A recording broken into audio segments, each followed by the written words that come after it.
ይህችና ይህች ድምፅ በእንግሊዝኛ አፉን ላልፈታ ሰው አንድ አይነት ድምጾች እየሆኑ የሚያደናግሩ የእንግሊዝኛ አናባቢ ድምጾች ናቸው። ሶስቱም ለኛ ድምጽ ነው የሚመስሉ። በእንግሊዝኛ ግን ደካማ፣ ጠንካራና ረጅም ተብለው ይከፈላሉ። የመጀመሪያዋ እቭ፣ እዝ፣ እት ስንል የምናገኛት በጣም በደካማ ድምጽ የምትነበበው በአብዛኛው በእንግሊዝኛ ቃላት ውስጥ አንስትሬስ ሲለብል ወይም በደካማ ድምጽ የሚነበበው ወዳቂ ሲለብል ውስጥ ወይም የእንግሊዝኛ በደንብ ጎልቶ የማይደመጥ ቀለም ውስጥ የምትገኝ አናባቢ ድምጽ ነች።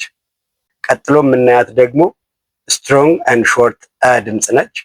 ብዙ ጊዜ ይችን ከት፣ በት፣ ሸት ስንል በደንብ እንዲደመጥ አድርገን ጠበቅ ተብላ የምትነበበው ድምጽ ይች ነች። ሶስተኛዋ ድምጽ ደግሞ አር ኮንትሮልድ ቫውል ትባላለች። አር ፊደል የምትቆጣጠራት እና በእሷ ተጽዕኖ ውስጥ የምትወድቅ ድምጽ። ከላይ ካየናቸው ከሁለቱ ይችኛዋ በርዝመት ትለያለች ማለት ነው። ስለዚህ ከሌሎቹ ረዘም ባለ ድምጽ ነው የምትነበበው። ለምሳሌ ገርል፣ በርድ፣ ፈርስት ስንል ይቺ ድምጽ በአር ተጽዕኖ ውስጥ ስለሆነች ረዘም ብላ ትቆያለች። እንግሊዝኛን እንደዚህ በዝርዝርና በጥልቀት አውቃችሁት የመጠቀም ፍላጎት ካላችሁ የእኛን ስልጠና ተቀላቀሉ።